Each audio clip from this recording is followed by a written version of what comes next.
Hello guys, আমার নাম শুভঙ্কর দীক্ষিত। আমার চ্যানেলের নাম ব্ল্যাক মাফিয়া শুভঙ্কর দীক্ষিত।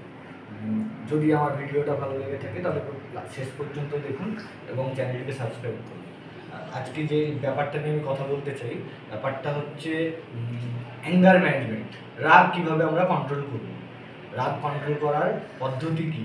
কারণ আমরা বিভিন্নভাবে বিভিন্ন জায়গায় রেগে যাই, উত্তপ্ত হয়ে যাই, যার কারণে অনেক ভুলভাল ডিসিশন নিতে হয়, ভুলভাল কাজ করে ফেলি।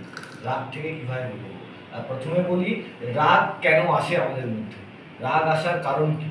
রাগ আসার কারণ যখন কোনো কিছু আমার ইচ্ছে মতো হয় না, যখন কোনো কিছু আমার ইচ্ছে মতো হয় না, অথবা বাস্তবের বাইরে, আমার বাস্তব যেটা তার বাইরে কি আমি কিছু ভাবনা চিন্তা করছি কিন্তু আমার বাস্তব পারমিট করছে না, ওই সমস্ত ক্ষেত্রে আমার রাগ আসে। তাই এই রাগ থেকে আমাদের বেরোতে হবে, কারণ বাস্তব আমার থেকে পাওয়ারফুল। আমি বাস্তবকে বদলাতে পারবো না, বা সব কিছুই আমার ইচ্ছে মতো হবে না, হওয়া সম্ভব নয়। তাই আমাকে নিজের রাগটা কন্ট্রোল করতে হবে।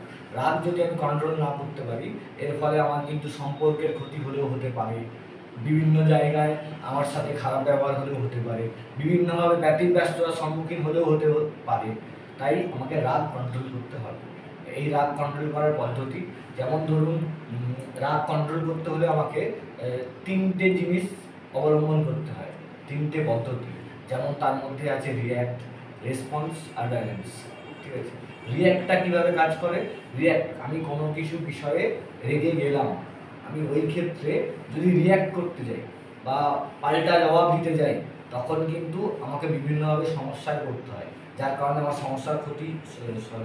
যার কারণে আমার সম্পর্কের ক্ষতি হলেও হতে পারে। তাই আমাকে ওই ক্ষেত্রে রিয়্যাক্ট করা যাবে না, আলটিমেট রিয়্যাক্ট করা যাবে না। আমি কিন্তু রেসপন্স করতে পারি। রেসপন্স কীভাবে করতে পারি? যে কোনো জায়গায় আমি কিছু ইচ্ছে করলাম যে আমার মতো করে হোক, কিন্তু হলো না। যখন হলো না, তখন যদি আমি রিয়্যাক্ট করতে যাই বা চিৎকার চেঁচামেচি করতে যাই, তখন বিভিন্নভাবে ক্ষতি হতে পারে আমার। তাতে ডিস্টারবেন্স ক্যারি করতে পারি, ডিস্টারবেন্স ক্যারি থেকে ভুলভাল কিছু অ্যাক্টিভিটি হতে পারে বা অ্যাক্টিভিটি প্রমোট হতে পারে। তাই রেসপন্স যখন আমি করবো যে আমার ইচ্ছে মতো হলো না, রেসপন্স করাটাকে বলা হয় এইভাবে। রেসপন্স এইভাবে করতে হয় যে আমার ইচ্ছে মতো হলো না, কেন হলো না, কেন হলো না আমাকে খুঁজতে হবে। যেটার জন্য প্রয়োজন প্রথম ইনভেন্টরি নেওয়া, যে কেন আমার ইচ্ছে মতো হলো না, এখানে আমার কি ভুল ছিল। যখন আমি দেখতে যাবো, তখন কিন্তু অনেকটাই রাগ কন্ট্রোল করতে পারবো।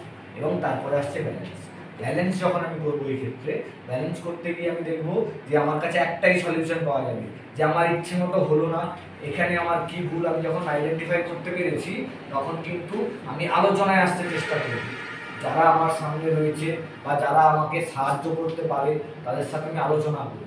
কীভাবে আলোচনা করবো? যে এই জিনিসটা কেন হলো না আমার দ্বারা, এতে আমার প্রবলেম কী ছিল। যখন আলোচনা করতে যাবো, তখন দেখা যাবে আলোচনার মধ্য দিয়ে কিন্তু আমার ইচ্ছে মতো যে হলো না, তার জন্য যে আমার রাগ, এই রাগটা কিন্তু আমি কন্ট্রোল করতে পারবো। এর ফলে আমার অনেক সুন্দর জীবন আমি নির্বাহ করতে পারি।